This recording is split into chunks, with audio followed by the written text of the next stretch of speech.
ایک شوہر نے اپنی بیوی کو فیس بک استعمال کرنے سے روکا۔ اس کے بعد اس نے ایک فرضی نام سے فیس بک پر اکاؤنٹ بنایا اور اپنی ہی بیوی سے بات چیت شروع کر دی۔ بیوی کو معلوم نہیں تھا کہ وہ اپنے شوہر سے ہی بات کر رہی ہے۔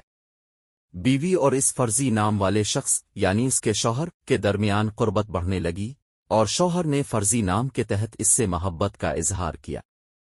5 ماہ کے بعد شوہر نے اس فرضی نام سے اپنی بیوی سے کہا کہ وہ اپنے شوہر سے طلاق لے کر اس سے شادی کرے۔ بیوی نے اس کے بعد اپنے شوہر سے مسائل پیدا کرنا شروع کر دیے اور طلاق کے لیے بہانے بنانے لگی۔ شوہر کے انکار پر بیوی بہت ناراض ہو گئی اور اپنے گھر والوں کے پاس چلی گئی۔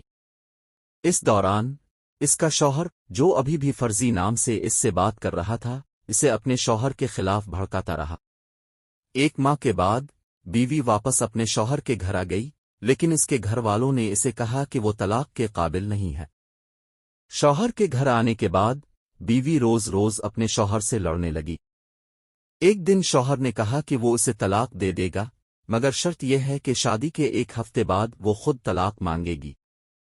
بیوی نے اس پر راضی ہو کر اپنے فرضی عاشق یعنی اپنے ہی شوہر کو خوشخبری سنائی۔ اس کے عاشق نے اس کی حوصلہ افزائی کی اور آخر کار شوہر طلاق دینے پر راضی ہو گیا۔ لیکن جب بیوی نے اپنے فرضی عاشق سے شادی کی بات کی تو اس نے حقیقت بتائی کہ وہ دراصل اس کا شوہر ہی تھا۔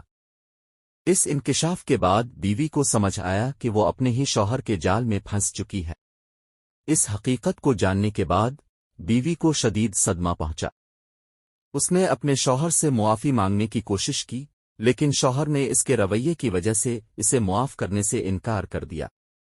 اب بیوی نے خود کو اکیلا اور پریشان محسوس کیا کیونکہ اس کا فرضی عاشق جس پر وہ بھروسہ کر رہی تھی دراصل اس کا اپنا شوہر ہی تھا۔ اس نے سوچا کہ وہ کیسے اپنے شوہر کی عزت اور محبت کو واپس حاصل کرے۔ بیوی نے اپنے شوہر کے سامنے اپنے غلطیوں کا اعتراف کیا اور وعدہ کیا کہ وہ اپنی اصلاح کرے گی۔ شوہر نے کچھ وقت لینے کا فیصلہ کیا تاکہ وہ دونوں اس صورتحال کو سمجھ سکیں اور اپنی زندگی کو نئے سرے سے شروع کر سکیں۔